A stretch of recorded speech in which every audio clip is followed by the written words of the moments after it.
You might catch me on a bad string of Fridays. Some Thursdays. Is that better day for you?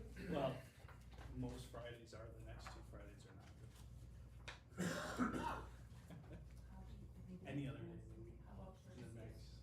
next Thursday, if it's not this Thursday, I'll be in Chicago, but. Whenever, maybe. Yep, yep, Okay. yep. I'll send you a text. I'm rarely gone. It's only when we tell you or tell them you're coming. Yeah, it's like, oh, shoot, did I PTO really? request. States. What is it the last week? Oh, Christy, tell her I'm gone. How dare you take a Friday off during the summer? I actually took more than It's just frowned golf upon. balls. Short I on took golf somebody's days. birthday. Short on golf days.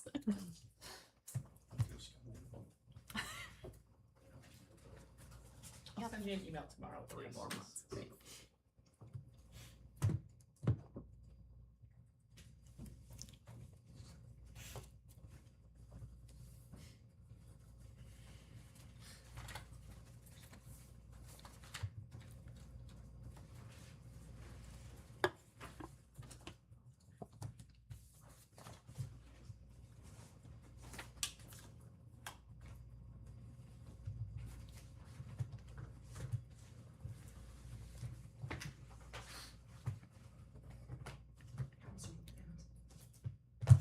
Mine was good. Okay, sorry, my computer. It's really slow trying to connect to the By the way, internet. I'm over the There we cold. go. I just Sorry. have to the cough, so don't worry. No, actually, I didn't. Now hit page 2. Oh my god, sorry, I didn't know. I mean, oh, how are you feeling?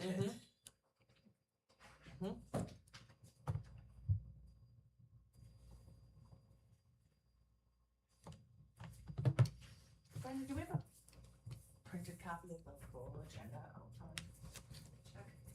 Yeah, if it is, The packet is. the packet. Her internet is. My being computer's unhappy. having a little bit of an issue. I just have it in case it goes down. It's frozen. Thank you, Brenda. Thank you. Never mind all those technology. It's great when it works. Great, but it never seems to. All right, it is 7 o'clock. I will call this meeting to order. Please join me for the Pledge of Allegiance. I pledge allegiance to the flag of the United States of America and to the republic for which it stands, one nation, under God, indivisible, with liberty and justice for all. All right, can I get a motion to approve the agenda, please? I'll make a motion to approve the agenda. Motion by Councilmember Pershman, I'll second. second by Councilmember Conrad. Any further discussion? All those in favor say aye. Opposed, same sign. Motion passes. All right. This is now the community comment portion of the agenda. Presenters are welcome to address the city council for matters relevant to the city of Carver's authority for up to 5 minutes on matters that are not listed on tonight's meeting agenda. Specific requests for information may not be immediately available, in which case follow-up will occur with the presenter sometime after the meeting. The city council should not be expected to immediately act upon requests. However, we will follow up accordingly and may schedule items for future consideration. With that, is anyone here tonight for community comment? Come on up. I have a question. May I please sit by him and help him, anything? Yep, we got 2 chairs there.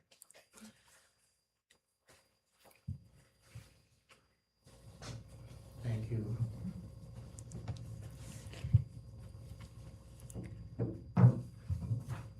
All right, so if you can introduce yourselves and tell us your names, that would be great. Dad, introduce yourself and tell I am us your name. Ken Thompson. My wife and I own the property, or some of the property, just south of the addition, Old Brookview. And, I live at 11633 Palmer Road, Bloomington, Minnesota. Okay. And, Patty, came to me a few days ago telling me that there's a meeting that I might want to talk a little bit on. So, we came out today and stopped at the south end of Mulberry Lane. And one of the things I was concerned about was did this garage floor elevation get the right figure on it. So I checked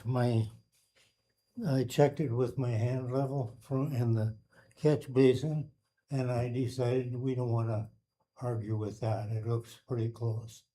But what Patty was talking about is on this lot 3, block 1. Where is it? Yeah, that must be it. I talked with her and told her that that looks like it's kind of a problem. And so she said she wanted to check out the grade on it.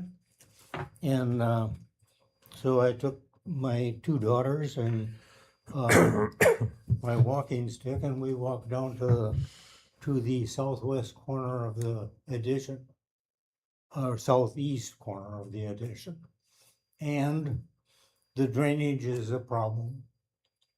The drainage, most of it went south from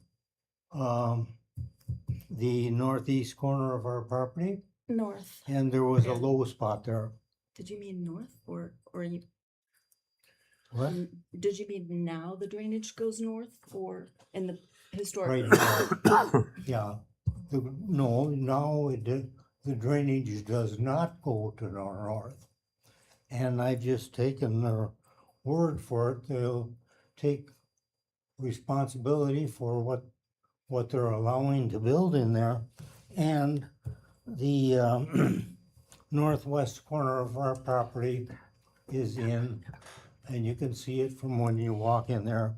But the house has a fair bit of roof that slopes to the south and drops water onto a slope that pushes the water right onto our property. That was an area where the water had gone to the north about 150 feet, maybe, yeah, 150 would be about right.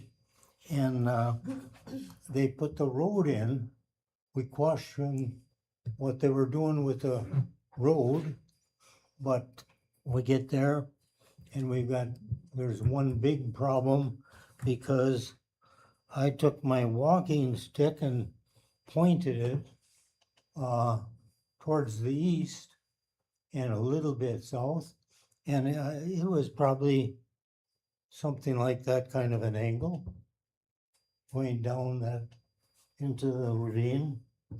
And I don't think that's good judgment on the part of the designer. So that's basically what I want to say about it. And I'm not a great talker, so I'll leave the rest of it to Patty and Peggy. Where did Peggy go? Oh, there she is, over there. All right, thank you, Mr. Thompson. Okay, shall I go next then? Yes, please. All right. My name is Patty Thompson. I live at 11633 Palmer Road, Bloomington, Minnesota. My parents have been property owners here in Carver for almost 70 years.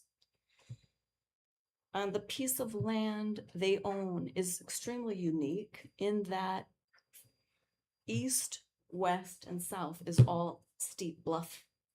The only part that's not bluff is the shared property line with Brookview.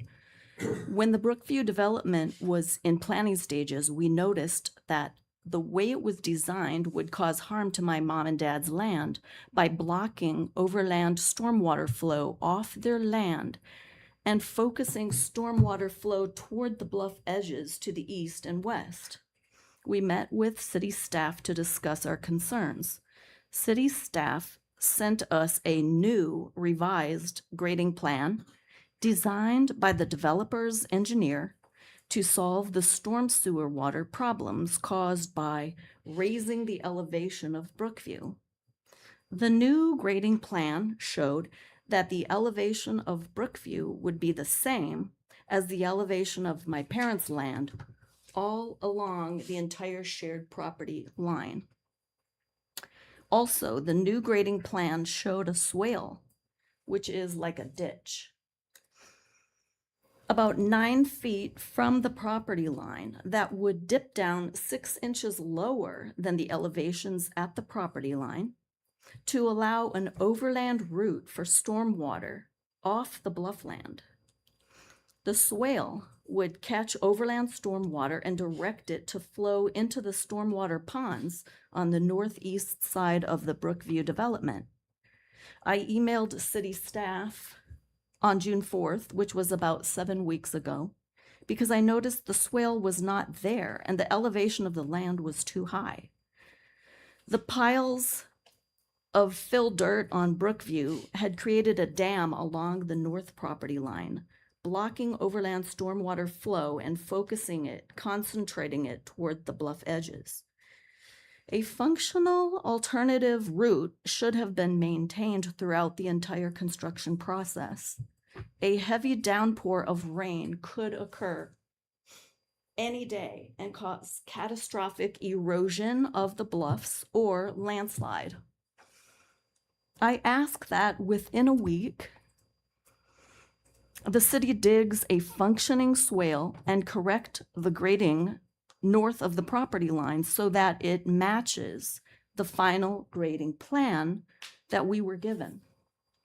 I ask that the swale be put on a schedule within the city of regular maintenance to be sure it remains functional forever, even as the houses are bought and sold to people who don't understand why the swale is there. Early on in the construction process, the swale was there as per the plan. Then it got filled in, fill dirt got piled up higher. Now the swale is gone and covered with sod. I would say the fill dirt is about a foot too high, and that's a big difference when you want to have even overland stormwater flow.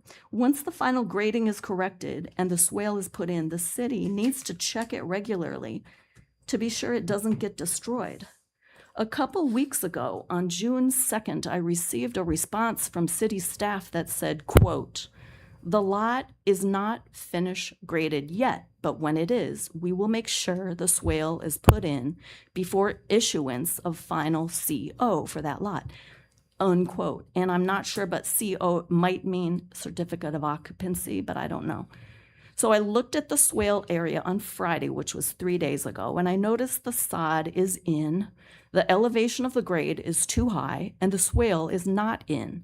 I would like to know, was the final CO issued without a swale and with grading that does not match the plan? Or has the final CO not been, or has it not been inspected yet, and the CO maybe hasn't been issued yet? Maybe we are jumping the gun here. Maybe it just hasn't even been inspected yet. So, special note here, has the final CO been issued for the house on the west side of Mulberry Lane? Because have the elevations on that side been checked? Because some of my parents' overland stormwater should be able to flow onto Brookview on the west side of Mulberry Lane. Ms. And Thompson, I'm going to ask you to start wrapping it up. Your 5 minutes Okay. is done. Okay, I think I can just say, I look forward to hearing back from you. Thank you. Great. Thank you so much. Oh, I do have copies of the plan if anybody wants one. Should I hand it out later? What, if you want to leave them maybe on the table Okay. there? Yeah. Is there anyone else for community comments? I have a question though regarding this to the city manager, to Brent here, Mr. Merrick. Have we, obviously Aaron is here tonight, I'm assuming, I'm not usually that formal with you, but there we went. I'm assuming that this was probably Aaron, who was the city staff who was responding to them. I don't Not sure. know. Okay. I would offer most of the grading issues are usually handled by the city engineer, but Okay. I would say long story short, the the benefit of having this meeting recorded is we don't have to take great notes, and I'm sure Aaron Schmidt, the city engineer, and Aaron Smith, community development director, Nick Jorgensen, building official, will review. I'll make sure that's facilitated the next day, and we'll get a response back to the Thompsons. Okay. And to council, because I'd also like to Yes, hear where correct. we're going with this. Thank you. So I appreciate that. I think it's worth looking into to make sure that our developers are being held to what the plans say they should be. So Is there anyone else for community comments? All right. Okay. Thank you. And city staff will get back to you on that one. Thank you so much for coming. yeah, thank you. Okay. This evening, we don't have any presentations and reports. We don't have any public hearings. Can I get a motion to approve the consent agenda? I'll make a motion to approve the consent agenda. Motion by Councilmember Pasco. I'll second. Well, I'm going to give that to Christy. Second by Councilmember Conrad. Any further discussion? All those in favor say aye. Aye. Opposed, same sign. Motion passes. All right.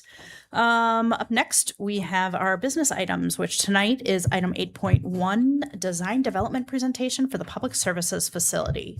Mr. Simmons. Good evening, Mayor and Council. Thank you Evening. very much for giving us the time to discuss the design development of future public services facility. We've put a lot of work into it to this point, and are very interested in getting feedback and seeing where we're going to go next on this project. Just tonight we have Ortel, who is our architect, and we also have Terra Constructions, who's going to be our general contractor here this evening. So they will be more than happy to answer any questions that come up this evening. So to start off, public services in the city of Carver, where have we been? Where are we now? Where are we going? So in 1968, city public services operated out of a building downtown right across the street from here. In 1986, they moved up to the Lions Park Garage, where we still operate out of that building as well. In 2004, Public Services also utilized the Downtown Storage Building, or PU, as it's known around town. And then in 2004, the new building, Fire Station Public Services Building, was constructed, and that's where we mainly operate out of that space today. So what was going on in the city of Carver in 2004? In 2004, the population was around 2,000 residents. In 2026, we're at 7,300, 7,400 residents. So there's been significant growth since 2004. Also since 2004, Highway 212 has extended 4 lanes to reach Carver, which has been a monumental shift that has changed trajectories of our growth. The regional sewer has been connected to the city of Carver, so we no longer operate our own sanitary sewer plant. Our public services employees have gone from 6 employees to 11 full-time employees in 2026, and we're upwards of 18 people when we're fully staffed in the summertime with seasonals. The number of wheeled equipment has tripled over the past 20 years. And a fun fact, looking at, Met Council's population forecast in 1992, for 2020, we were forecasted at 940 people. So the growth of the city of Carver has been extraordinary, and it will continue as the 2040 population estimate is over 17,000, so double of what we are today. So looking at our current spaces that we operate out of today, we have the main JCP building, which we have 9,500 square feet. The downtown PU building, we have 4,200 square feet. And then the Lions Park building, we have 2,000 square feet. So all in, covered space to store equipment and operate out of is just shy of 16,000 square feet.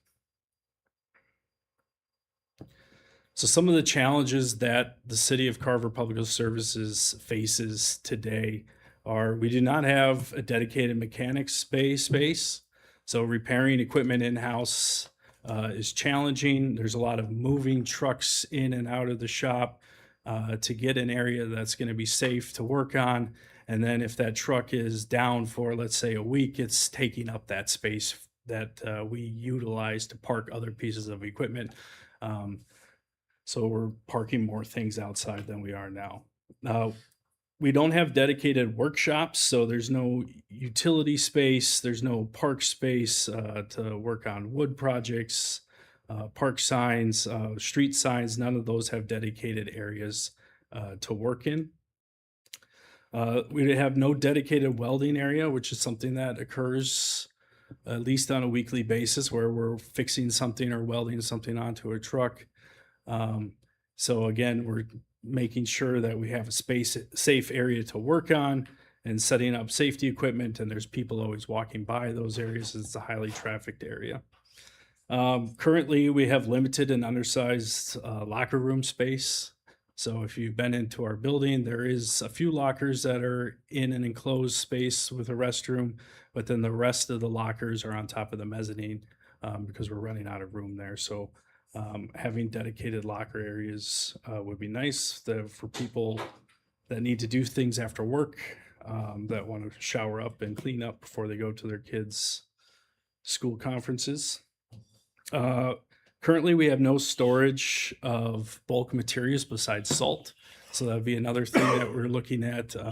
So we have spaces around town, right? We have the park building at Lions Park, and we have the PU building, but we're not able to store wood chips and sand and gravel and all those things that we need on a daily basis. So bulk storage is something that we don't have. And then the biggest thing really to me is that we're kind of driving around town a lot to do several tasks, right? So the brine is made in the downtown building while the trucks are stored at JCP. So when storms are coming in, there's a lot of shuffling equipment around, making the brine, loading the trucks, getting them back to JCP in preparation for the storm. So knowing those things, we did a space study needs that Ortel did for us. And they took the space that we currently have, which is the 15,750 square feet, and what we would need today, which is the additional 37,000 square feet. And that gets to nearly 53,000 square feet of today's need. And then they extrapolated that as to what the city is going to be in 20 years. What are our needs for space going to be in 20 years, 30 years, 50 years? So you can see those numbers go from 82 to 97 to 125,000 square feet. So looking at those numbers of what our current shortage is, what today's needs are, what's the future look like, when does a building get built, and how much does that building cost? So present day would have been 2025 estimates, 2027, probably pretty close to spot on there. And then what's the cost of waiting? So if we decided to pick a 82,000 square foot building in 2027, we're at 35.1. If the community decides to wait, that cost is going to escalate just over time. So last summer, after we did the space study needs, we also had a listening session so the community could come in and kind of give a pulse as to what they thought of our plan going forward.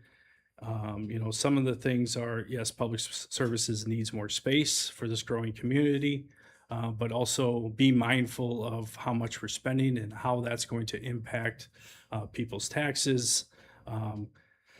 Being able to be creative in our design and be efficient in our designs and, live within our means. But also plan for the future.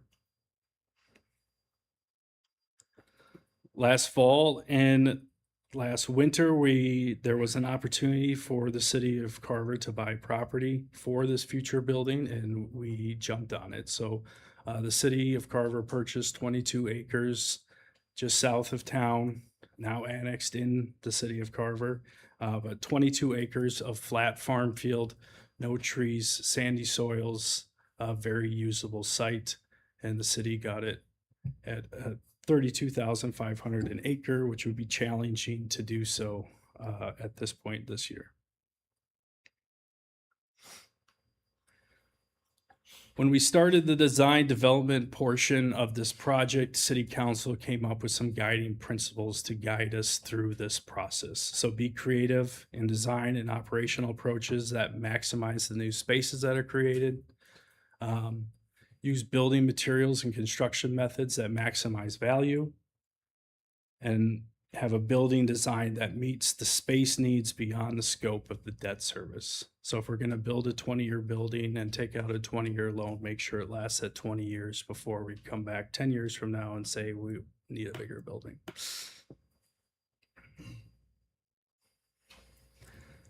So last fall, we kicked off the design development process. Team members in public services leading the work of what they want to see in a space that they're going to operate out of for the foreseeable future.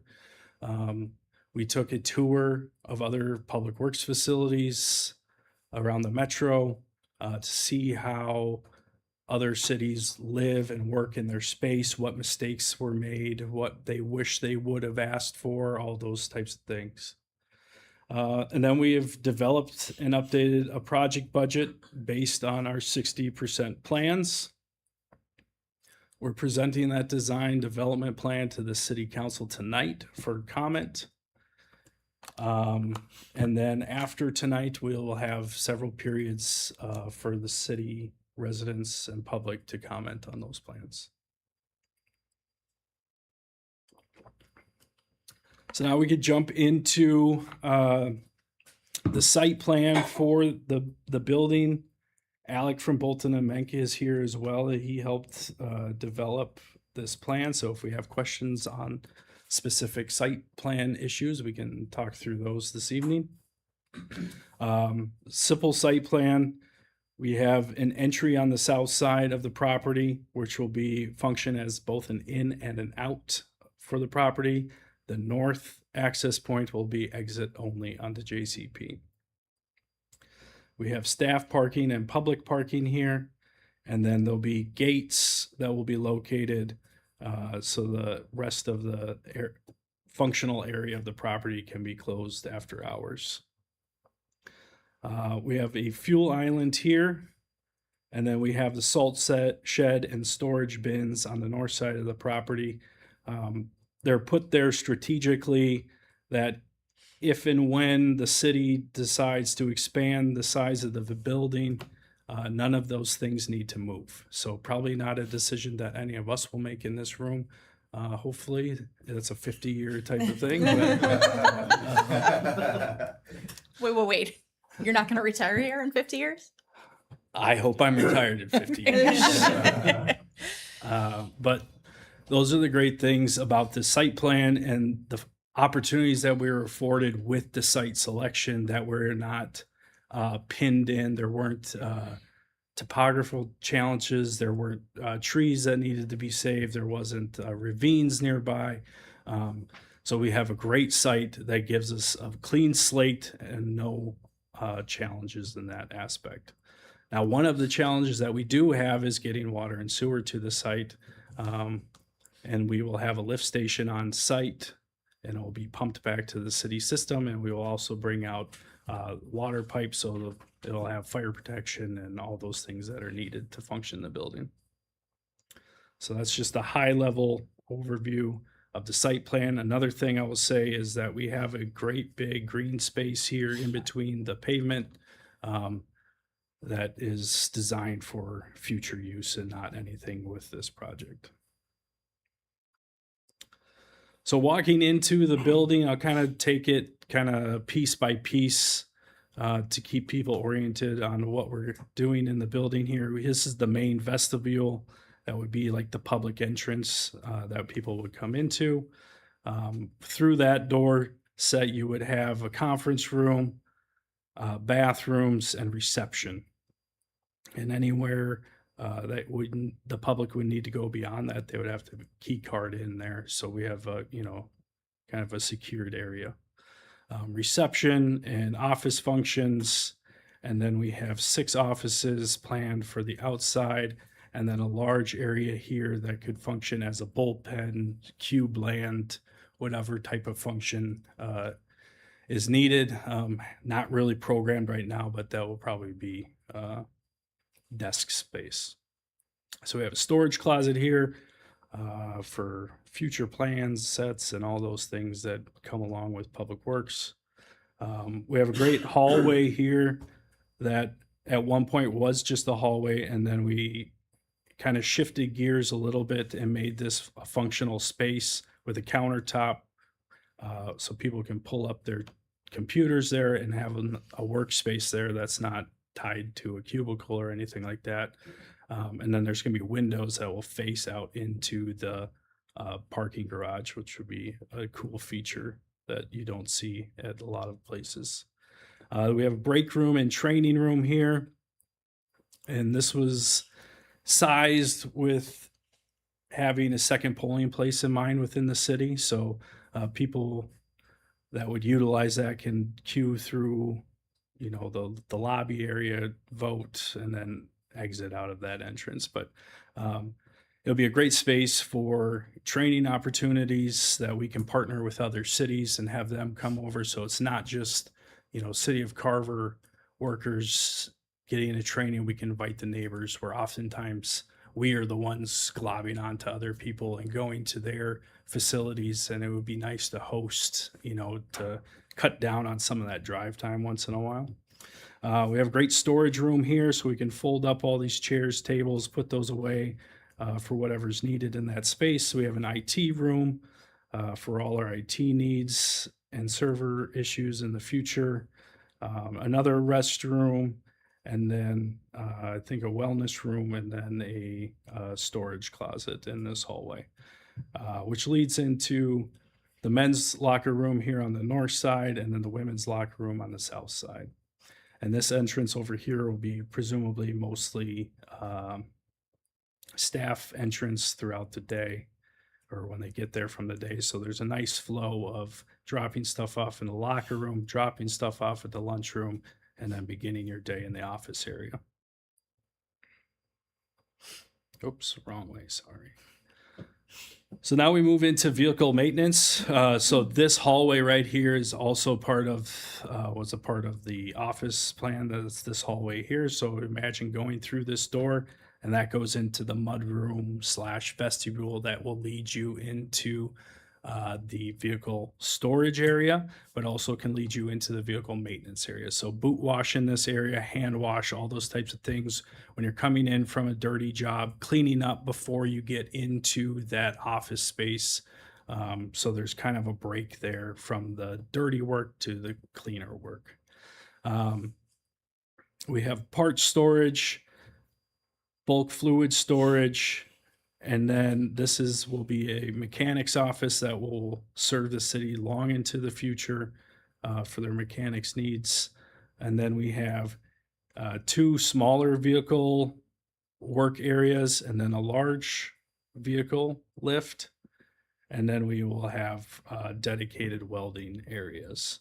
So there's 3 garage doors on the south side that lead out into the parking area, and then 3 garage doors on the north side that lead into the vehicle storage. So you're able to pull the vehicle, work on it, and then go park it. So that is vehicle maintenance.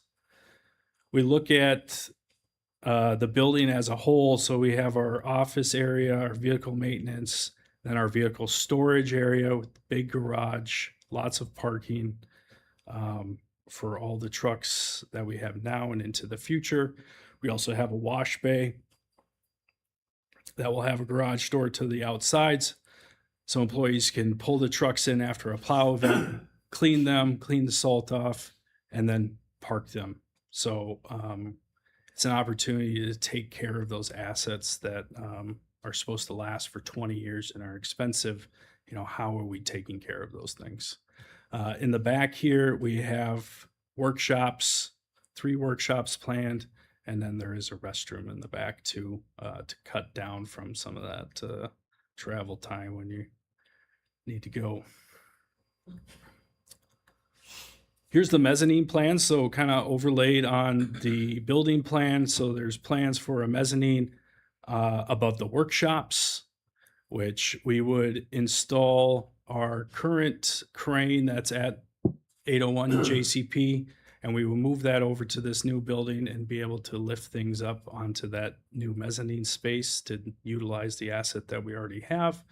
There'll be a mezzanine space in the vehicle maintenance area, which will be utilized through a gantry crane that will be installed, so we can lift car tires, truck tires, all those things that are not needed to be stored in the working areas, but keeping those areas clean and usable, and having that up there. And then we also have an option for a mezzanine in the vehicle storage as well. So these are the elevations. Andrew Cooper is here from Ortel, and he can probably talk through these a lot better than I can, because they're just pretty pictures to me. But Thanks, Andrew. Good to see council again. Andrew with Ortel, thanks once again. So one of the council directives was durable, repeatable materials, something that's going to feed into that long-lasting building project. And subtle hint there. Move the mic for me. And help extend that life of the building beyond that debt service. So what we're looking at here is a durable precast concrete wall panel for 90% of the project, and then a steel stud and durable cladding to be determined. We're still vetting out exterior material options for the office area. Fenestration windows are located strategically to be where people are, and not necessarily just for an aesthetic appearance. So there, in this elevation, you see windows in the break area and in the private office and reception area, and you see a material color change specifically where the public entry is within that field of that kind of cream color, so that when people come to the parking lot, they know where they're supposed to go. Subtle material changes that provide that visual acuity. And then we're also integrating some shading elements and some depth within the windows, because these are south-facing windows. So we want to make sure that we're not accepting all of the heat of the summer, and we're strategically placing those things and sizing them so that they're a passive climatic response into the facility. Maintenance side is on the left hand of this image, and Andrew mentioned there are 3 overhead doors in that. The height of that operation and the depth of that building block is designed around the service of the largest vehicle that would be serviced there, which is the fire truck. So in order to service that fire truck, there's certain equipment operations that have to happen with the ladder going up and pivoting and outriggers to stabilize that truck. So the height is there not just from an aesthetic cue, it's there purely as a functional aspect. And so we do find opportunities within that height of that particular operation to introduce daylight, and we'll see that in one of the other renderings as well, because daylight, not just for people in the office, but also for people that are in the vehicle maintenance area and the vehicle storage area. We're storing and servicing trucks, but people operate those things. So those are still people spaces. We want to introduce as much daylight as possible because it is free and easy to incorporate. The daylight is free.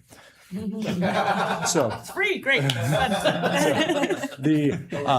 this is the west elevation, and those windows on the right-hand side, those are the west-facing windows into the vehicle maintenance area. So tall, narrow windows in west elevations allow that sunlight as it's kind of glancing and coming around to be filtered, so you don't get a lot of glare on the floor. We are introducing similarly some window openings in the vehicle storage area, because people are walking within the vehicle storage area, and whenever we can introduce that daylight, it's an operationally safe feature without having all the lights needing to come on. You're still able to navigate that space in and around vehicles whatever is attached to them while you're trying to get to your equipment. 2 overhead doors on that elevation as well. Sorry, Andrew. And so right now, and you saw this on the plan, the traffic is omnidirectional. We're seeing striping today in the building plan to simply help us lay out structure.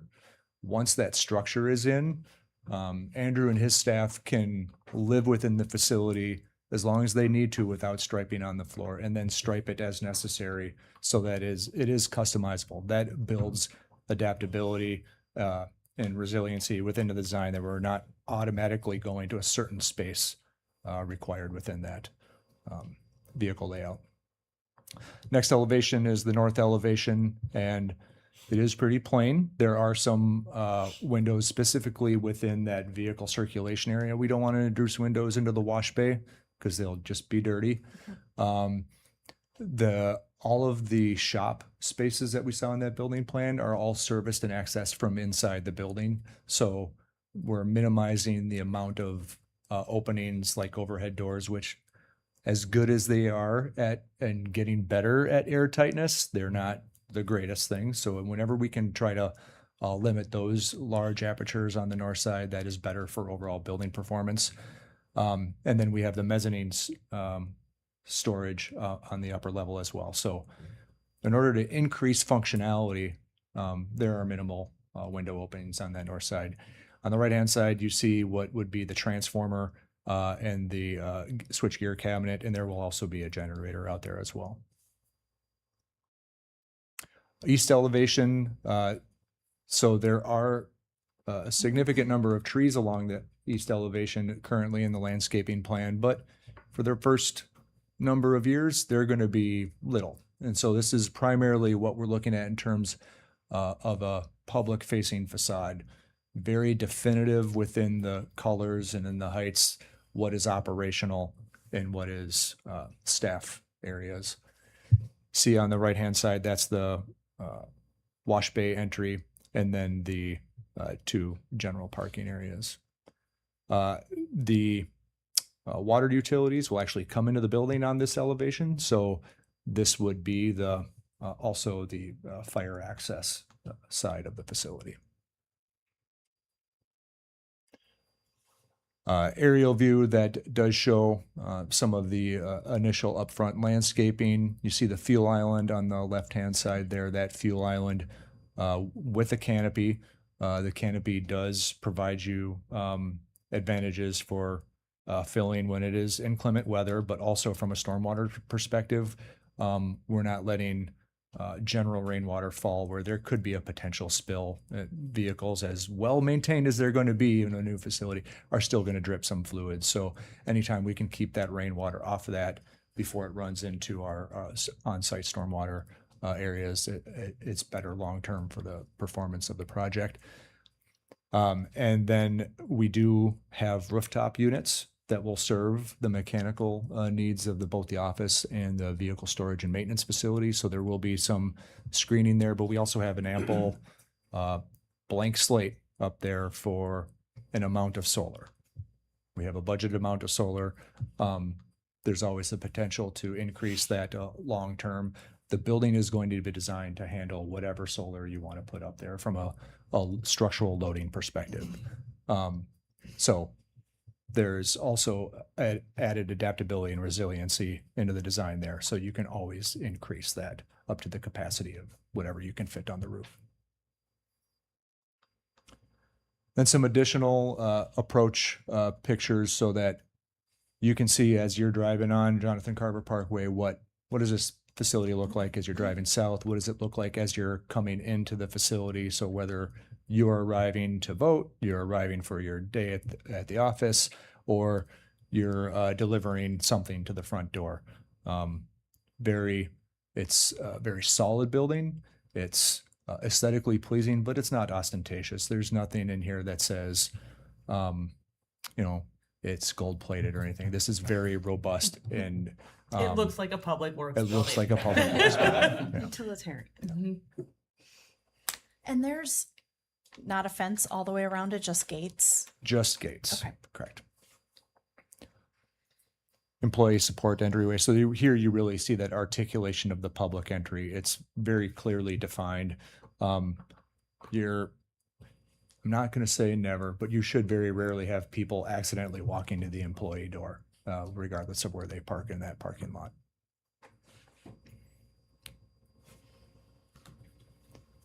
Then also a larger detail of the maintenance on the left-hand side and the fuel island as well on the left-hand side. I'm sorry, can you go back one slide? It's really quick. We've got the Carver Public Services like signage right here, but that doesn't face the main road, right? Correct. Is that something that, I mean, is there a reason there that it doesn't face the actual road? Because you could stick it on the other side of the building. There is space there to put the signage. We absolutely will have the building number on that side because that is the address side, and from a fire perspective, you have to have the address number on that east side. But there is room there to move that sign that says Carver Public Services to the road facing side. Okay. I'd imagine we'd probably have a sign like we have at the fire station, the water treatment plant too, and all the parks. Sure. I just think, why are we having it face a neighbor's house rather than the main I road? don't think that's really been discussed at that level of what Sure. side the letters are. He just put them on the building, and Now you know. we're at 60%, not 100%. That's fine. I just caught my eye. Noted. For facing the neighbor's house. 30,000 foot level. Right. So that's kind of the building overview, architectural piece of it, and we can definitely talk about that more here in a little bit. But also wanted to introduce Dalton and Corey from Terra Construction, and they can kind of talk about what their role is on the project. Yeah. Good evening, Mayor and Council. We just wanted to take an opportunity to introduce ourselves so you get to know us. Terra Construction has been selected as your contracted construction manager for this project. We were contracted back in September of 2025, and us as a company, we work with municipalities. We know that you do these projects to serve your community and serve your citizens, and that's what we excel at. Our tagline is serving those who serve others. We've worked with a lot of municipalities, and this is what we love to do. We love to see the work that you guys are doing for your citizens, and we love to help you with that. So as your CM, we act as an extension. My name is Corey Reiners. I'm the pre-construction manager over at Terra Construction. My name is Dalton Hauer. I'm a project manager at Terra Construction. And early on in the process, so I've been on board with the city since the very beginning. And early on, our goal was to really fully understand the city's wish list and make sure that we could carry those wish list items through the pre-construction phase, through estimating, and part of our job there was to go on the tours that Andrew brought up. And so we were along for all the different public works tours, looked at those wish lists, and worked along with Ortel from an estimating standpoint to make sure those wish lists made it to paper. Yeah, and once that paper came out, we were right there at the design meetings, helping facilitate, providing guidance, and then just experience. We brought along our historical pricing, our historical knowledge on a lot of these projects, just to be able to contribute to that process. And what you see on there is just that construction management process. We act as an extension of you guys, so you don't have to do two jobs. You don't have to work your regular job and then also be a construction management person. So that's what we are hired to do, and that's what we do. So during those design meetings, what we've done is once we had paper, we were able to do quantity takeoffs, get materials put together, and get accurate historical pricing so that we could represent what was put to drawings after programmatic design was put together. And so that's our expertise, and that's kind of what we've done thus far. As we move along and get towards actually bidding this project out to potential vendors, we will follow the city's guidelines with the competitive bidding, what's required, your purchasing guidelines, contract language, and we work very closely with you guys to ensure that we get a competitive, qualified, and a good project set up contractually.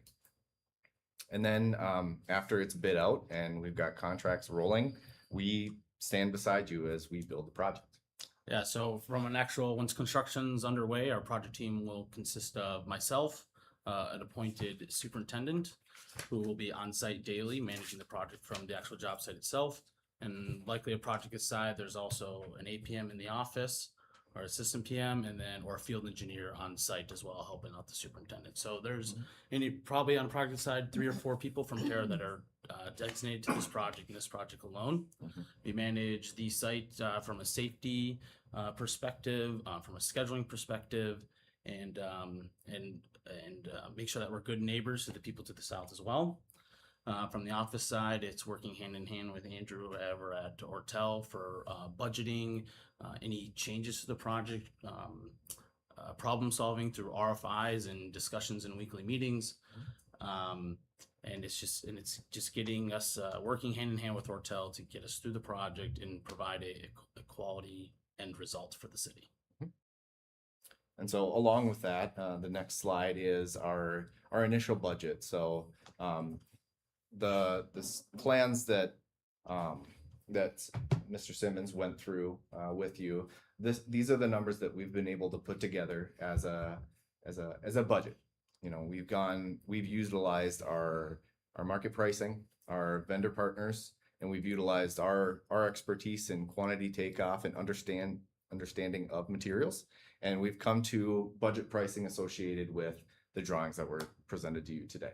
And so the top portion is broken out into the site work. So getting in earthwork, the site clearing, the fuel island, all of that is involved in the site work. We've also broken out into the 3 different building areas. So your vehicle and maintenance facilities as a number, your employee support and office as a number, and then the salt and brine facilities. So those total up into your direct costs. And then below the line, you'll see a contingency and escalation. Because of the level of the design right now, we hold a contingency just to make sure that we've accommodated for any design changes or additional details that come forward while we continue to budget this project. So it protects you and it allows us to continue to move forward through the design. So that's your construction estimate total. The box underneath that is your owner budgeted, so soft costs. So if you take your building and you tip it upside down, usually the things that don't stick, those are soft costs. So those are things that you're buying like furniture, fixtures, equipment, and technology. We've also got general conditions in there. So just from a high level, as we're on site, that's our staffing cost. That's the cost to provide the safety for the site, the job trailer, the temporary facilities to ensure that the project has the temperature controls it needs to be able to actually build the project. Fees, expenses, and insurance. So that's our cost to do the job, and then adding in the insurance. And then a contingency on top of that too, because we haven't selected furniture. So just to make sure that we're right sized on what needs to go into that building to make it a functional facility. And so you have a soft cost estimate total there. And then just to total it all up, a total project budget, hard costs plus soft costs. Right now we have a budgeted estimate of $32,111,000 and $111,900. So that's where we're sitting at with the budget right now, from our best practice history, from our historical pricing, from vendor support, and then also just our historical and quantity takeoff knowledge as well.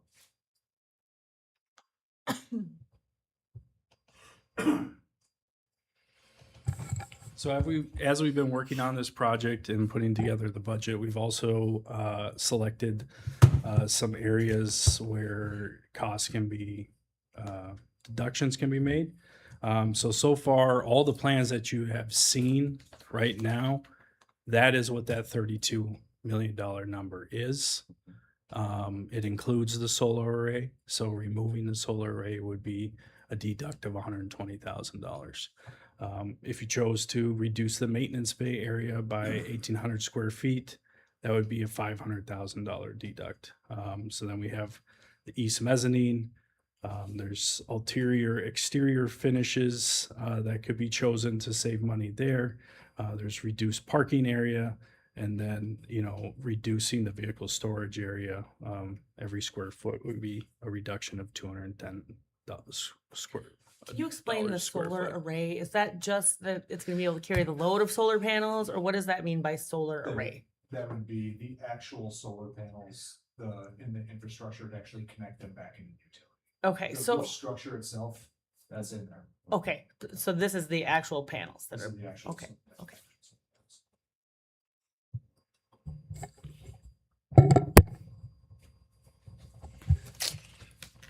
Hey, council.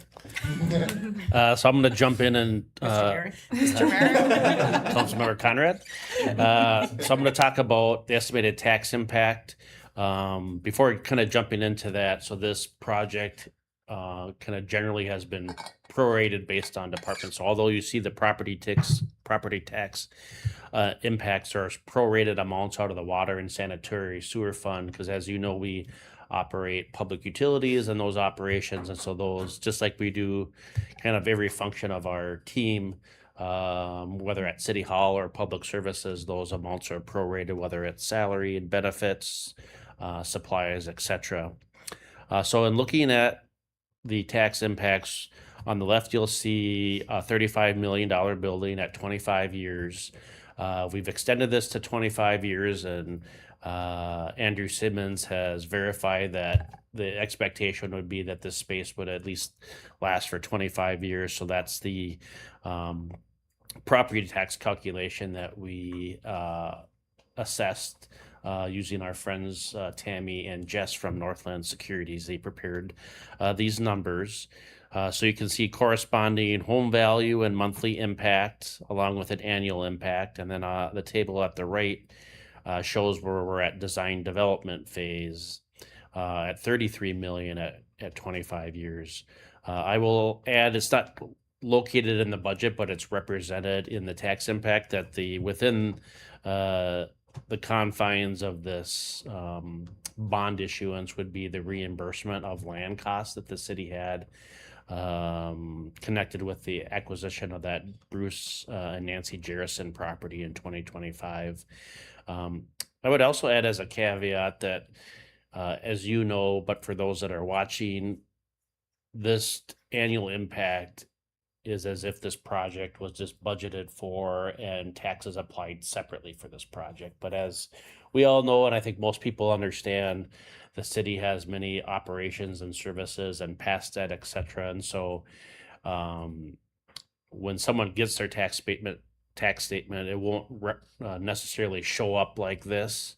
And there are policy and expenditure choices that the city council can make that will impact this. And for example, one of the things that the council discussed at the 2027 budget kickoff was to perhaps advance a part of the project and fund that with cash. In 2027, the example was used as the turn lanes for the project. And so if you think of kind of on the whole, in round numbers, the debt service payment for a project like this is 1.5 million. And so rather than taking 1.5 million and pay 2028, maybe you take 350,000 and apply that in 2027 to do some projects and pay yourselves back for some planning costs. And so instead of 1.5 all in 2028, it's 1.5 minus that 350,000. So it spreads out that impact. I would also offer, which I think makes this project unique to Carver as opposed to maybe some of our friends and neighbors to the east, is we're a growing community. And so when you go back to that slide that Andrew Simmons presented, looking at population, if you look at today, conservatively, we have 7,500 people that are paying their portion of this pie. Whatever the city's population is in 2040, which we expect to be around 17,000, you have 17,000 people paying for that same size pie. And so what that looks like as we go on is kind of subject to a lot of different things and variables.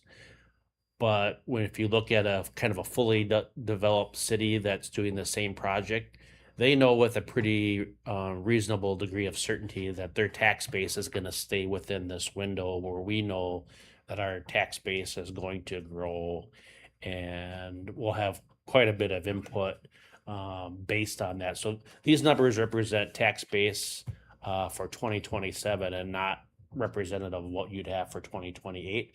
So there's some, all in all, there's some moving pieces and parts. I'd also add, so you saw on that previous slide that Tara's estimate was at 32.1. For the purpose of this exercise and where we're at 60% plan, we've rounded that up, kind of on a belt and suspenders plan, that at 60% plan, rounding that to 33 and having nearly 5 million in contingency puts the city in a place, and I think we've all experienced this at different points in time. You never want to go back to the public and say, hey, we were short on our estimate. We're actually going to need another 500,000. Could that happen? Hopefully not. But we think we're being pragmatic and looking at this from a contingency perspective. And something I'll kind of mention on later on is, when you think about the space study, that's, do we need the space? And kind of check the box like, yes. Design development is, okay, what would that space kind of look like and what features would you have on it? You've checked the box. This is where that is.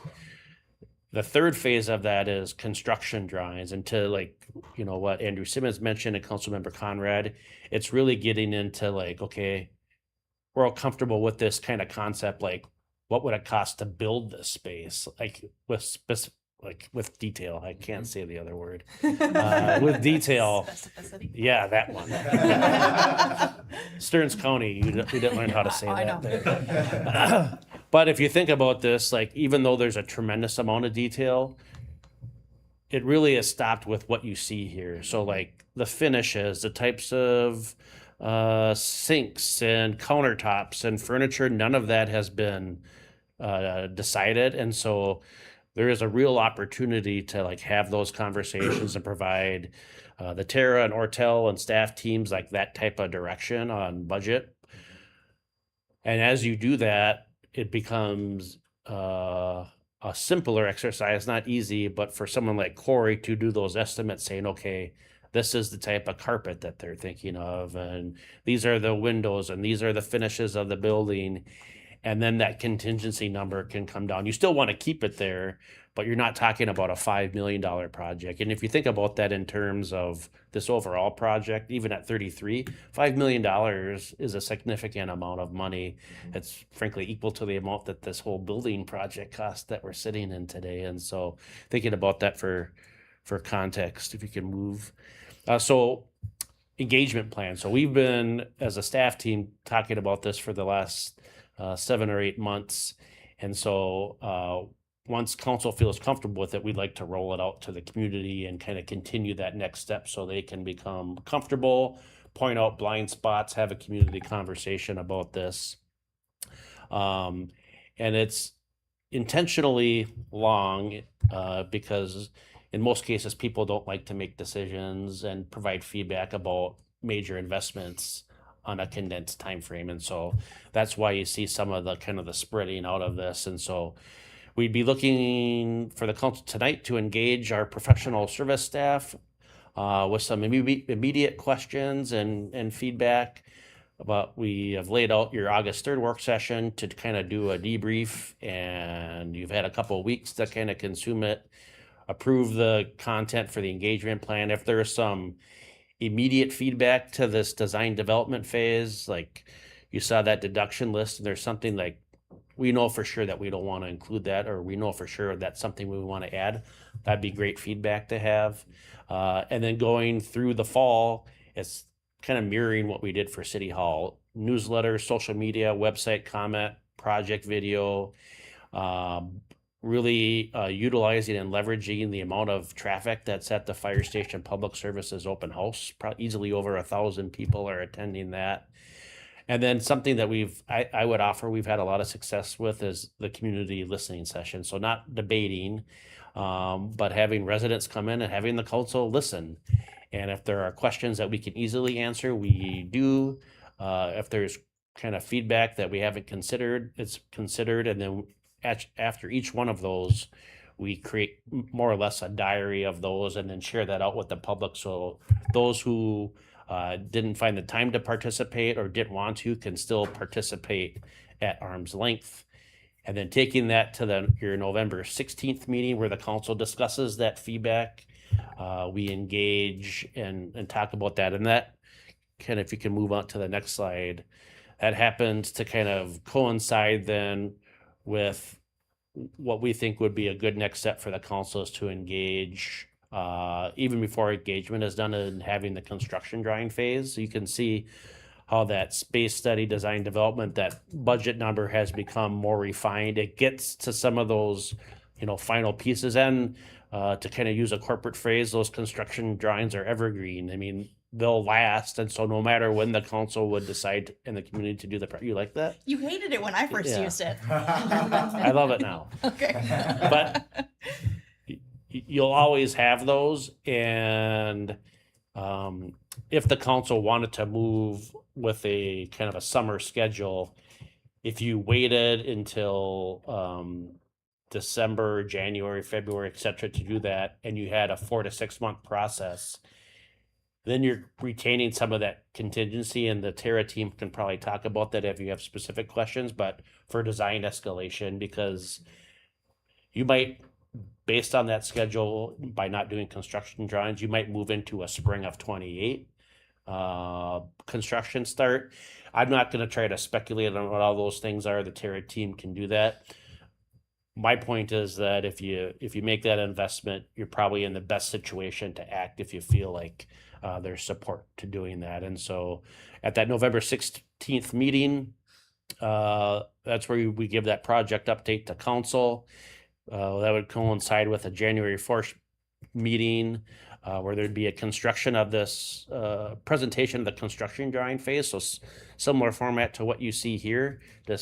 It's a culmination of the community feedback, the council feedback, and evolution of the drawings. Council can order the project or order the public hearing for the project, and then you'd have your public hearing on February 1st. And there are steps after that, but that kind of culminates the engagement process. And then if you can go back to that last slide, so you can see then we integrate the newsletter inset with the final project design and revised budget estimate. The council has that next steps for the project on January 4th. That way we can include the construction drawing phase and a newsletter insert to the public before we'd have the public hearing sometime in February, if that's the way this project matured. So I think that concludes kind of the staff presentation of this presentation, and open or send it back to the council for a discussion, questions of anybody on the team. All right. Eric, can I put you on the spot? Do you want to start us off with questions, comments, feedback? So, and for our audience, this isn't the first time we've looked at this. In fact, we all had an opportunity one-on-one to meet with city staff about this. So my first comment is I see this as the result of all those tours we did, all of the effort and work that went into looking at the best of what other cities had done and learning from their mistakes. So I see all of the design elements that we talked about. There was a discussion of waiting on the markings inside the building, right? The parking lines, because that became a real hindrance to one city that marked everything out in advance. We're not going to do that. We've made accommodations for the gantry crane that Paul Schultz is really going to enjoy. But all of the design elements here really are the best of what we've seen. And then we talk about a 25-year service life. That's not how long the building's going to last. It's going to last a lot longer than that. We're talking about before changes are needed, a big revision to the building. And we've thought that through too. So when that happens, the wall that has to come down, yeah, it has to be removed, but it doesn't materially impact other functional parts of the building. It is just the point from where that expansion takes place. So we're taking those things into account, little nuanced details where fuel and lubricant hoses are, because we found out they're in the wrong place in one building, and it creates a ton of extra work for that city to have to deal with it. So that's a long-winded way to say that I'm really impressed with the level of design work that's gone into it. It's got all of those things that we kind of collectively decided we wanted. Now, for the building itself, we know we need this. We know the town has grown much faster than anybody assumed. We've got new development coming in faster than we thought we would. So there's no question of, is this a need for the city? It is. So I think expensive delays in not moving forward, I think we are at that point we move forward. Our decision was to make sure that we brought the right team on. It's to make sure that we've got the right staff. I don't want to take the position of engineering this. There are some cost-saving measures here, but the question I asked, is there any functional compromise there? I don't want functional compromises. We are already surprisingly less than what we had collectively thought this building was going to cost. So do we take something out and risk altering the design plan for the building because, well, we thought we could put our thumbprint on it and take 50,000 out? I think that's a mistake. We're not engineers. They're the engineers. These are the folks that we have that we trust to tell us what we need. Let's see, what other notes did I have here? I like the use of natural lighting. Solar tubes made a huge difference in those buildings that had them. It's free light once the tubes are in. So let's lean on that. Building materials, I want to be sure that we get our 25 plus years, and let's not make a mistake and say, well, we could save 50 grand if we use this other textured design that we spend 150 grand to have to replace in 10 years. I don't want that. Let's see. I'm gonna. There's one other comment. It'll come to me. Maybe I'll add my comments later. So those are my initial thoughts about this. I also know that we're, as you said, we're not at 100%. I said I don't want us buying furniture at IKEA. I want, and that is to say that the things that if you tip the building upside down and fell out of it, let's make sure that those last a long time and keep city staff comfortable to have the things that they need to do the job and enjoy the job while they're there. So we're not at that point yet. I expect we're going to have a lot more conversations as the meetings roll on. I'll shut up though. Let other people talk. Lori? Couple of questions and then probably just some feedback too, similar to Councilmember Perkman. Brent, when we were looking at the timelines, I don't see anything with Planning Commission. Do we engage them at certain stages, or since this is not a zoning and we're this far into it? So like informally, we haven't named all those, but I think we're planning to present to the HPC in August, the Planning Commission in September. We also plan on hitting the fire department, the Carver Business Alliance. From the same presentation, I would say there will be an element that hasn't been fully vetted on. There'll be like a formal site plan approval process that will take through the Planning Commission, but that would probably come that would come after, I would say, the project has gone through the public hearing process for the issuance of capital bonds. I think it would be perceived as presumptuous to take a site plan through Planning Commission if it hadn't been officially approved and kind of vetted by the community and city council. Okay, thank you for answering that. I also had a chance to meet with and Andrew took time, and so this isn't the first time I've seen some of these slides.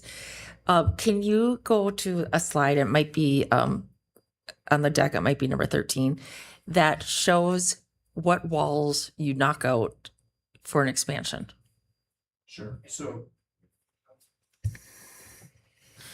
all right. So the west wall of vehicle storage, where that would be not necessarily knockout.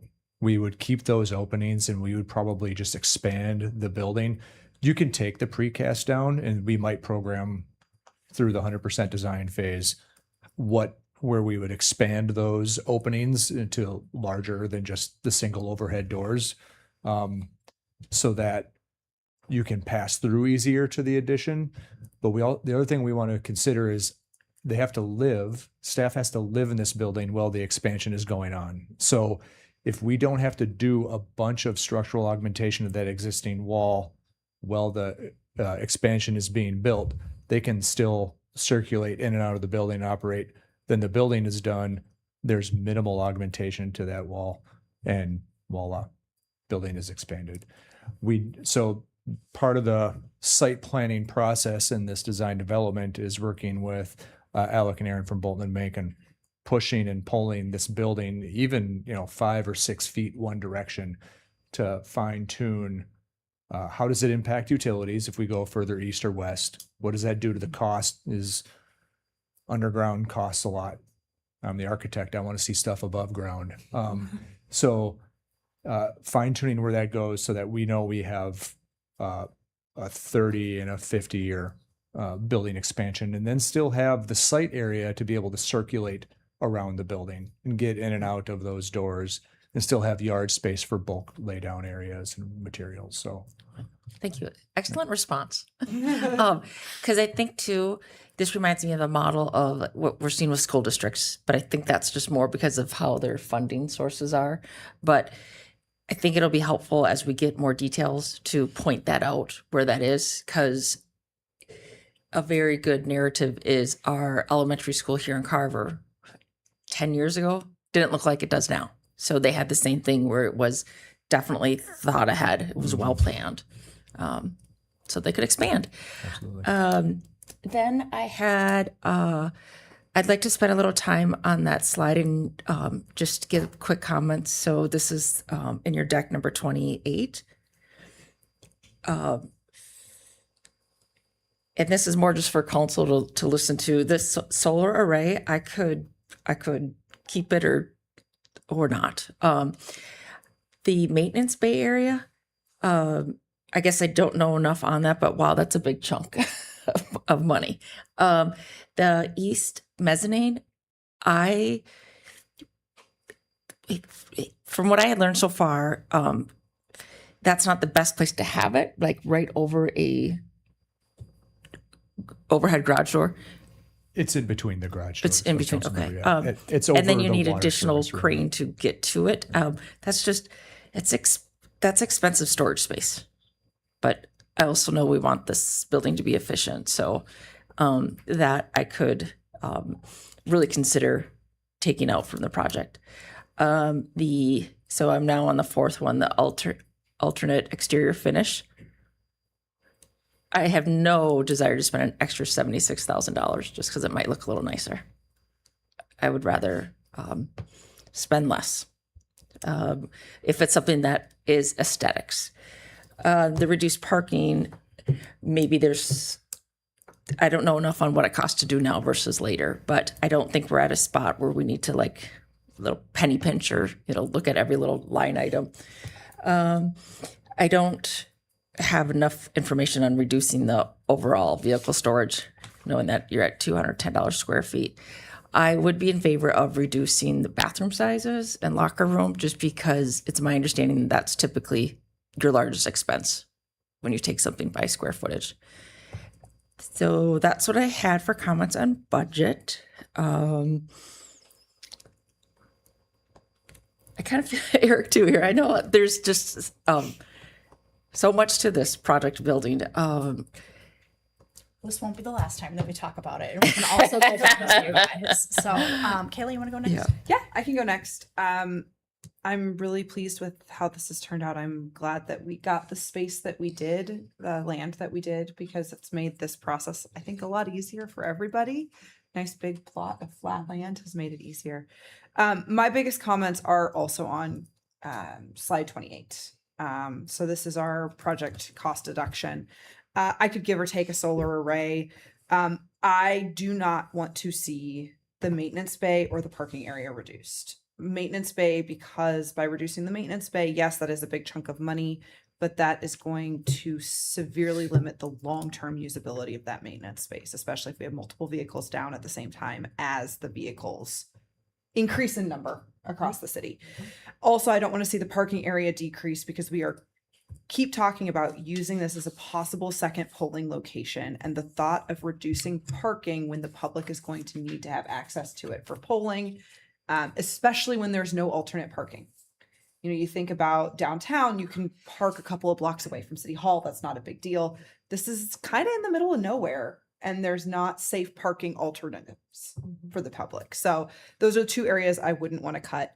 The east mezzanine and the vehicle storage conversations that I've had with staff sounds like that's probably a reasonable place to make a cut. Keep the footings in place so we can add it later if we need to, but the actual mezzanine itself seems like a reasonable cut. And I don't want to see reduction in the vehicle storage area because that's literally why we're here. So those are my opinions on the cost deductions. Thank you. Christy. Sure.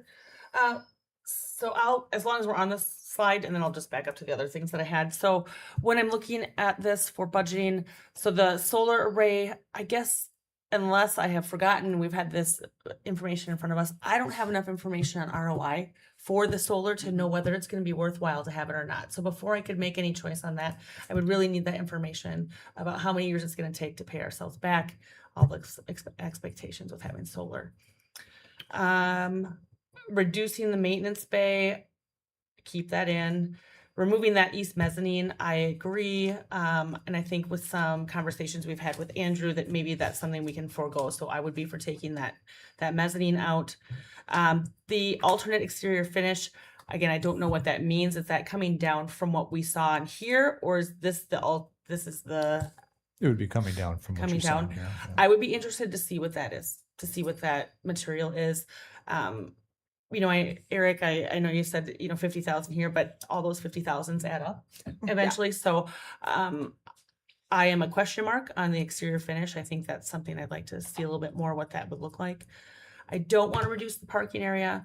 Even long before we may have elections up there, we are looking at, we're talking about having other cities come and doing trainings and having different meetings there. So I don't think there's any reason to reduce the parking area.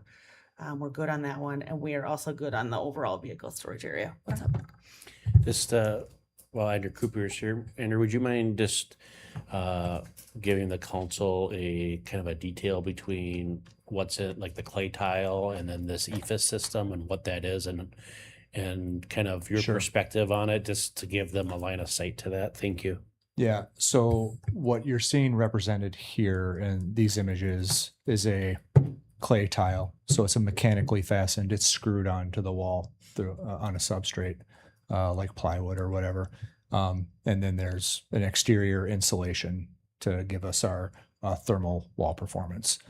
EFIS is an abbreviation for Exterior Insulation Finish System.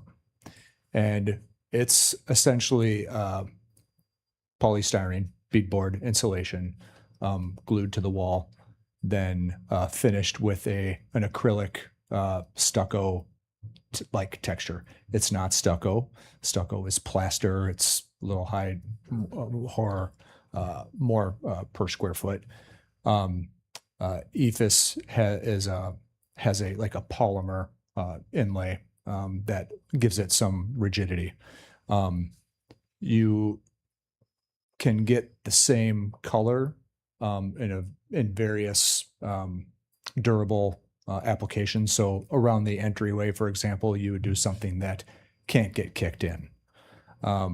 But above the windows, you might do something that is not as robust of the coating because hail could still hit it and not leave a dent, but no one's going up to 14 feet in the air with a baseball bat and trying to kick it. It is painted. So it is a painted finish. You can get pre-mixed colors, but essentially it's pre-mixed with paint. So there are also sealant joints in it. So there are some maintenance issues with it, but that affords you a less cost per square foot on the onset. So there are EIFS buildings that have the EIFS on them for 25 and 30 years. So I have no qualms saying that it would still last beyond the debt service anticipation and that goal, but it will require more maintenance. That's to say with the clay tile, there's still maintenance involved. There's visual inspection. There's still some sealant joints, but it is more of a rain screen type product. So you can allow water to get behind it and it will dry out. We cannot allow water to get behind EIFS. So there's some detailing issues there too. That's the cheaper one though. the one you're talking about. EIFS would be the cheapest option. Okay, Correct. I might like to take a look at that just to see the difference. So that was one of the questions I asked, and I know, Courtney, you're gonna talk next, but Actually, I'm not finished, so I'll be I'll back shut out up. of there. No, go ahead, finish your question though. well, the comment about every $50,000 counts, you kind of hit me with that. Every $50,000 counts, but I want to be really careful we don't make $50,000 mistakes. I asked if there's any functional compromise in some of these things, and I want to be sure that we understand that before we start directing making cuts. When it comes to solar array is all about ROI. If we're going to not get that back for 25 years, it doesn't make sense to do that. I mean, great, we can advertise that we have clean energy, but the decision will be if there's an ROI to do it. I have some personal experience with this now, and it's impacted my decision about solar. And I don't mean to go into a story about it, but it was a dramatic ROI for me in what I have. I think we've had those conversations. We'll get that answer. I'm not going to support something that doesn't have that. But the worry I have now is that we start making engineering decisions here that we haven't gotten to a point that we're qualified to do that. I don't want to give some direction to let's scale back one of these things because we think it might save some money when really it doesn't. I don't think we're at a point to be able to do that, but thank you. Sorry to interrupt. You're fine, Eric. And we may have to agree to disagree a tad on that one. Again, I'm not totally opposed to the solar. I just don't have any idea what that ROI is, Eric. So once I have that information, then I could very well be for it. When it comes to the exterior, I mean, we've talked about this. So the only ones I'm looking at right now for myself that I would want to be removed and deducted from here would be the east mezzanine and then possibly that exterior finish. I know Lori had mentioned it too. I think it's worth taking a look at. It's $77,000 to see what we're getting and to see what that looks like in the end. Is it going to be more work in the end than it's worth saving $77,000 on? Maybe it's not. But again, this is the time that I think we've got the shot to look at it. So we might as well take a look at it. For the budgets or the deduction scenarios, I am finished with that one. Can we go back to the one labeled office plan? So I will stay really close to 30,000 here for you, Courtney. Great. I did have one question. When we visited the city of Chanhassen, they had talked about in the reception area that it was very, very loud because they did not have any walls encased behind the reception area when you have the bullpen and guys who come out and women who come in from using heavy equipment, right? So really loud stuff going on. But So I don't know if that was thought about. Now, we don't have maybe a specific person sitting at reception right now, but we may in the future. So is this built that we could encase that into its own almost little office there at some point? Because that, I mean, that was one thing I really took away from Chan, is that admin and that front desk person just said it was impossibly loud in there from the echoing. Yeah, Chanhasen's layout is more of the receptionist backing up to the entirety of the open office, where what's nice about this particular layout is you come in through that vestibule and then that window at that built-in desk, there's that wall immediately behind them that faces the enclosed offices, so kind of a document work area. And where the furniture is laying out, it's not on this plan because we're still talking about what the furniture is almost entirely in that east-west rectangle. So all of that noise is kind of around the corner and not right behind them. So there's also acoustical wall treatments and ceiling treatments that are more easily manipulated than hard wall construction. So we're looking at trying to keep something that is as open as possible to facilitate future growth. So if there are some workstations that need to bleed a little further south into this plan, that there's not this wall that has to be demolished to accommodate that. So we're probably going to look at furniture options to help mitigate that acoustic propagation and make sure that we're making that as quiet up front as possible. Okay. And then I know as we look up into the green area there, where we've got a lot of big space there that we have the cubicles planned, and then, but we also have now the workspaces in the middle, in the blue part. Would it be something to think about whether we put another office there or something? That just seems like a lot of open space, and I'm glad to have workspaces for any of the employees who come in. Just seems a little wasted right behind those bathrooms there.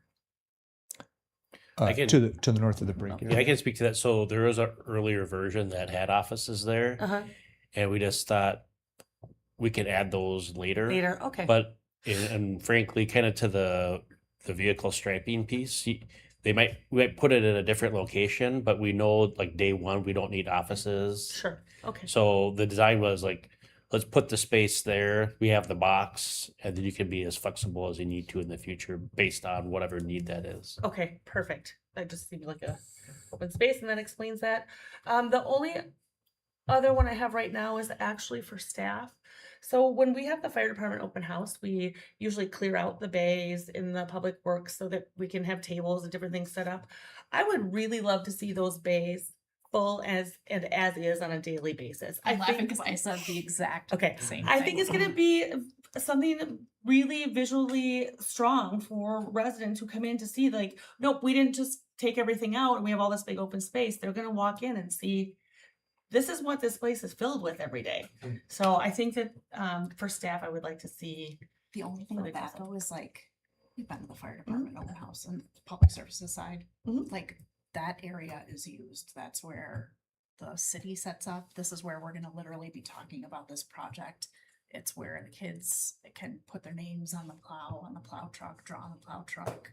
It's where you get your cookies. Like it's the cookies can be outside or something under a tent. I'll borrow my pop-up tent to the city. Sure, but when inevitably it rains, I get it. I said the exact same thing, and I think there are some ways that we can make it. I advocated for instead having every single vehicle that we own in the parking lot and back and behind the. I would rather see having things really in there that are appropriate to this rather than have the HPC table, and I'm just throwing things out here, a planning commission table, all this. I would rather see as many of the vehicles as we normally have in there as we can, with this being the mainstay of that room. So Mayor and council member, if I might comment on that, just I'm wondering if it would be an opportunity to have a really good drone video of that space occupied that we can play during that event, because there are so many people that come to that. It's amazing. I was shocked last year, my first year there, and people said, yeah, a lot of people are going to come, and I didn't believe them until I saw it, and it was amazing. And I think it would be a really good opportunity to have that kind of like in a day in the life drone shot that you see. I don't think that's a terrible idea at all. We could do that maybe before October and see what you think. Yeah, but I don't know that if people are gonna sit and watch that as much as if they walk into a building that they're gonna be like, oh, it's trucks, and everything is smashed in here, right? If it's as visually strong as that, but that's my 2 cents on that one. So okay, You good? Mhm. Okay. Let's see. I have all kinds of thoughts and they're all over the place. Let's see.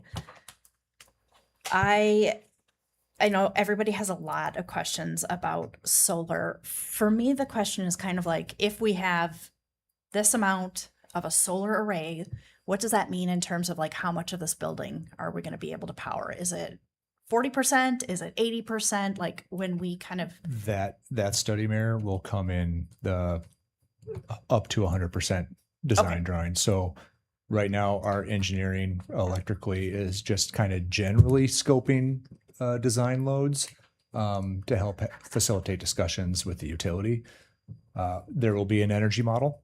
So that's not just thermal performance, it's also total electrical load performance to know, okay, what is the solar size up here right now? 40 kW is what we budgeted, correct?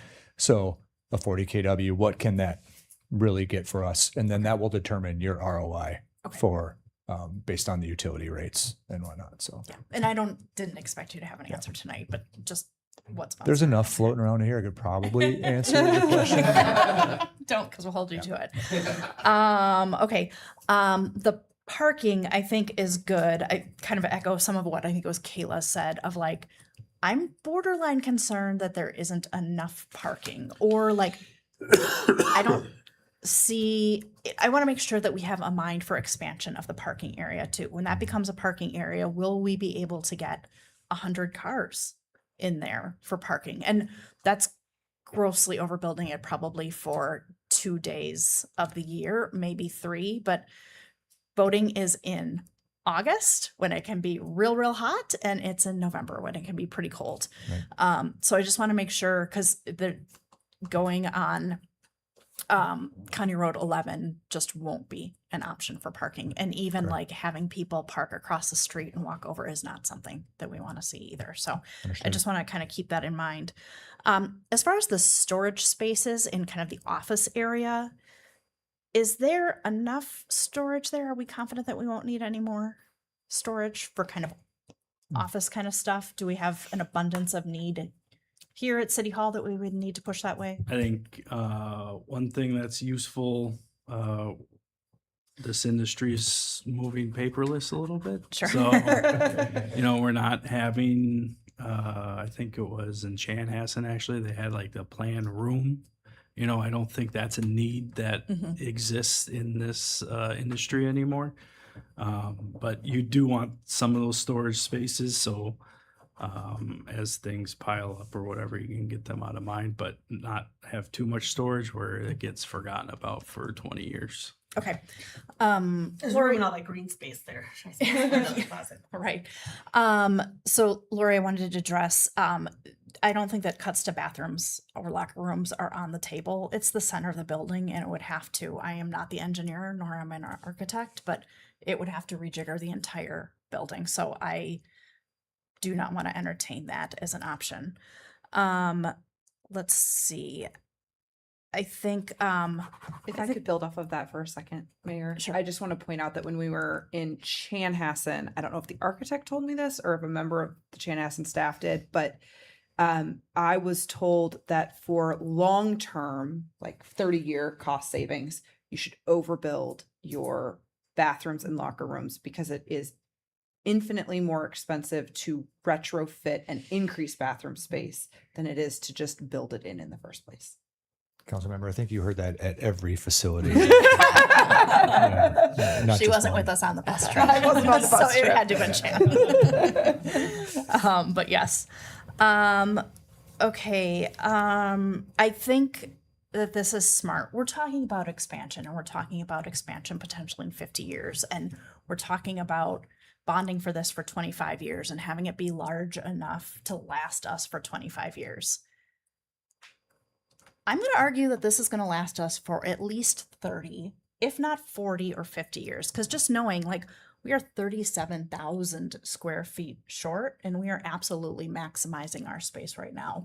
I would imagine, but kind of for a lot of the same reasons, except for the surprise growth, that the future folks who are sitting in these seats will do the exact same thing. So Brent talked about it a lot, that this is going to be, you know, we have 7,500 people right now who, as members of this community, will all play a role in paying for this.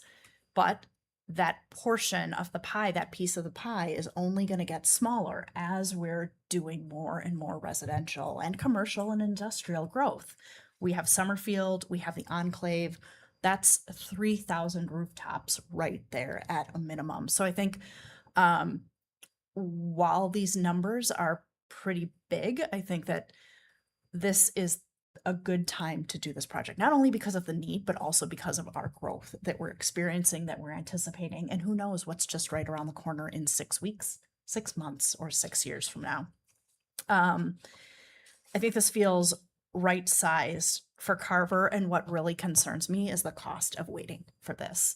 So can we go to, can I go to that slide, please, where we were talking about what the cost estimates were when it was 35 million versus the tax impact? And then I think it's 29.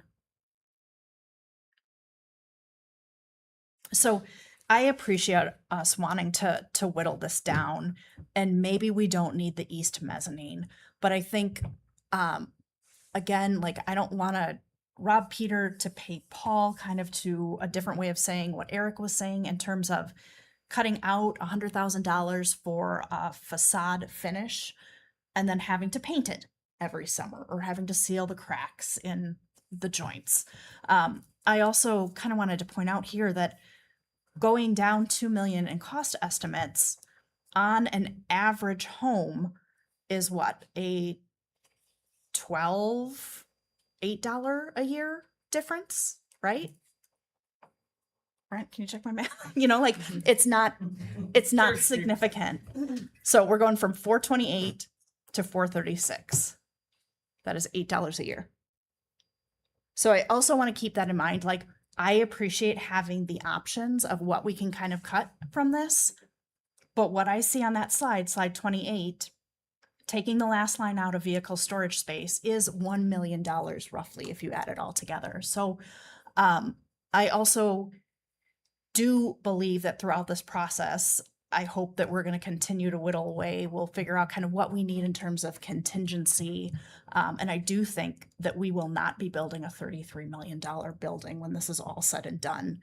But I don't know that it's because we're taking out $76,792 for a finish option. So I just want to be really careful. I'm happy to take a look at what they look like. But I want to be mindful of the ripple effects or the unintended consequences of making a penny-wise but pound-foolish decision for the long run.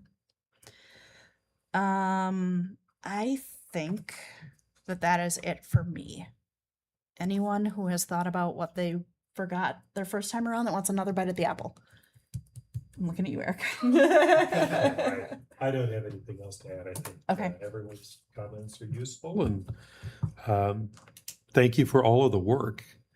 I know we'll be working on this for a long time, but I'm really happy to see what this has turned into from those initial site surveys. And I'm excited about the future this brings Carver. This allows us to support Summergate and whatever comes next and whatever comes next. And this is the right time to do it. Laura, it looks like you have something else to say. I do. Go ahead. And this helps you, this dialogue, and for me with some reminders too of what I've been able to talk to Andrew about, and Brent was present too. Solar, definitely we need more information, the ROI. And I remember the conversation too, we were wishing there was grant money, but I think we're just a little late. I think that trend is past. I don't recall. But that would be helpful to look into ROI and if there's any grant money. Okay. The maintenance bay area, I think now that I understand more what the area is used for, I also vision this new space to be so that we can just be good and we can be great stewards of our equipment, that we can fix our own things. Andrew hears me say this a lot, that we can fabricate, cut, sharpen, whatever. So I don't want to lose any of that. I want us to be able to take care of the things that we've been purchasing. And the layout's great. And when we say like we want like the best, I'd want to be clear too. It's like just as being like the most efficient for the workflow that these teams are asked to do. That it be things that we wouldn't foresee, like what is truly going to be maintenance free, or can we anticipate extra maintenance costs? So looking to you guys for that advice. And then parking. Silly me, I forgot what a busy road, and that it would be an alternate for polling. So yeah, do not reduce the parking space, please. And okay, you're gonna really like this one. I solved the furniture problem. It's not a problem. It's not a problem. We're not talking about furniture. No, No, I really got to May 2027 Carver cleanup days. We're gonna get credenzas. Okay. Anybody else have any comments? Save us, Christy. Lori, how are you about the East Mezzanine then? I think that was the one that was hanging out there. Yeah. Because No pun intended. yeah, I guess. That was the one that when Andrew had said That would fit better in future okay. expansion. I think I'm hearing multiple times East Mezzanine removal. Well, I would just say, no, we're not asking the council to make any choices tonight. We'll bring this back to your August 3rd work session, and you can come with that. I think we'd ask Tara and Ortel if they could do a takeoff on anticipated maintenance costs to the finishes over a 25-year period, and you can include that in your calculus. As Andrew Cooper said, we probably can't give you like a total ROI on solar, but maybe some projections and maybe some information from Minnesota Valley Electric, something to kind of like give Just you some kind of information. Yeah. Otherwise, I'm not against it, but I'm not for it because I can't justify the behind of it. I mean, I think the biggest thing is like the big crumb. So if like the East Mezzanine was going to come out, like that's an adjustment that we'd make to the plans before sending that out for public consumption. Some of these, maybe like like the solar array might be something that like would be noted, but it could be like a thumbs up or thumbs down when we do a check-in with the Ortel and Terra teams in November when construction drawings are kind of working their way through. Is that accurate? I can commit my engineer right now, Brent, to getting at least a range on the ROI. Okay. Because we do thumbnails, but to say it's 7.8 versus 5.2 years, I wouldn't be prepared to do something at that 7 to 10, 10 to 15 type of stuff. That would be doable. I think it's important though, Brent, for you as staff and then also our contracted folks to know where the council is heading, right? So I think you've heard some of where we're heading, where we kind of, most of us fall. So I think Definitely. still, although it's, a long night and we're talking, but I think it's a good place that we needed to start at though, the way it went tonight, so. Anything else? Okay. I echo Eric's thank you. Jordan, thank you for coming. Appreciate all your feedback tonight. But seriously, like staff, thank you all so much. I'm not sure that there's a single individual in this room who has not touched this project in one way or the other. And like even just the meeting agenda placement of this, to be able to devote the last hour and 45 minutes almost exclusively to this topic has been great. So thank you. Just my intention wasn't to just interrupt. If the council said tonight we want, for example, the East Mezzanine out, you're welcome to do that. We can take that feedback. We don't need to wait to the 3rd. I just wanted to just reinforce we don't have it scheduled for you to like have to make that choice tonight. So I'd like to see it just come out and I think there was enough of us up here, but Mayor Johnson, you'll have to make that call. I could go either way. If we're not going to delay anything by not telling you officially until 2 weeks from now, then I'm fine. Mayor, We're going to tell you in 2 weeks, but it could stay in or come out up until the day you award contracts. I mean, like, honestly. we're going to tell you. So But are we if you want to take it out tomorrow, that's probably just fine. Mayor Johnson, are we at a point though that enough of the council members have kind of said that would should go. You said take it out. Yeah, you I said said take it out. So I'd like I to said pu- take it out. I'd So like sorry to, hear what you said. I said take it out. You said take it out. Yeah. even though I would like to pause and just get a little feedback. Maybe there's something where it would be ridiculous to do this in the future. So I have a question. Why is this even in here if we're thinking about taking it out? Why was it, why did it even reach this point, having it there if we didn't need it? I'm confused. Andrew, tell me why we needed it in the first place then. I think it's an opportunity to maximize space, right? So we toured a building that had it. So it was an option to have in the building.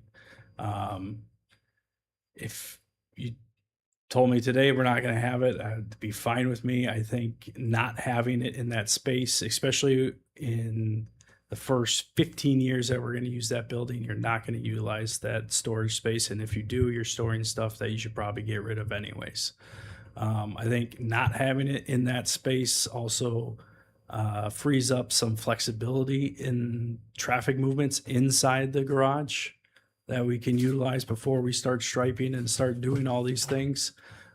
So I would recommend not having it in the plans. Then I would have recommended it not be part of the project and not have to make a decision on it. Because really, I'm trusting that we have you all to tell us that you vetted this and this is what we need and this is what we don't, because every $50,000 matters.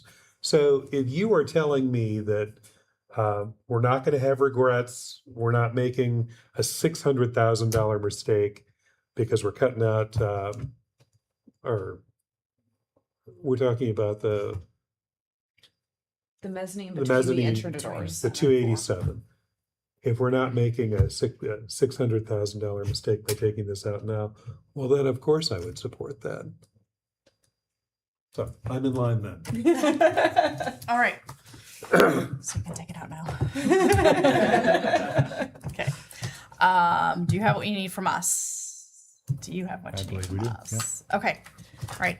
Thank you all. Thank you. Sounds like we'll maybe see you in another couple weeks. Yes. Okay. Fantastic. Okay. Do we have any monthly reports this evening? Okay. Let's see. Let's do council member updates. Kayla, I started from my left a lot. Do you want to start? No, I'm happy to go first, and the answer is no. I don't have anything to report on. You had your big chance. Christy. We had an HPC meeting last Tuesday, and so we got to meet the new owner of the smoke shop over here. So Ali came in to have his sign, and I should say 2 signs, his overhanging sign and then the one that's up against the building approved. It was very nice to meet him, and it's going to look very, very nice when it's done. So, All right. Go ahead. No updates. Eric. No, I don't have an update. Okay. Do I have an update? I don't know. You made it sound like you were like having an eye as to if you should say something. That's fine. No, I don't have an update. I'm good. Okay. My updates on July 15th, I presented at the Lions Club meeting. I get invited there about every other year or so and just kind of did a state of the city and let them know what was going on in our community. That same night, the Lower Minnesota River Watershed District had a meeting here where they used our space just right across the hall, and I gave them an update about our levee improvement project. So if you loved Aaron Schmidt's presentation from our work session a few weeks ago, you would have really enjoyed this presentation because it was the same thing. But they were very supportive, very interested, and very excited about the progress that we're making on that. After that meeting, it was still about 1,000,000 degrees, probably this time of night when our meeting got out, but we went for a walk along the levee. I took them out on the levee and kind of showed them the pictures that they had seen in renderings. And then they also wanted to check out the Miriam Junction Trail Bridge. So it was great having them in town and to getting their feedback. Last Friday, there was the groundbreaking at Summerfield. As you know, that's not a done deal yet, but they have their grading permit and they wanted to do the groundbreaking before they started moving dirt. And then last Saturday was the bus rodeo at Carver Station, which was pretty cool. I don't know if you had an opportunity to go there, but I brought my nephews, and even in their teeny angsty phase, I think they thought it was pretty cool to watch a big bus like kind of do the serpentine through cones and try to do this narrowing like corridor where they're trying not to hit any of the pins off of the like drove by while we were doing this. at speed. And like one guy, when we were right there, like didn't really thread the needle. Which it was really fun to see. Lots of different exercises that they were doing, backing up, turning around, parallel parking. Oh, Was Sandra Bullock there? by chance? at speed. Sorry, I had to. We have like the button. Yeah, like a rejection button. Okay, all right, it's late. I will entertain a motion to adjourn. I'll make a motion to adjourn. Motion by Councilmember Pershman. Oh, second. Second by Conrad. All those in favor say aye. Aye. Opposed, same sign. Motion passes. Good evening.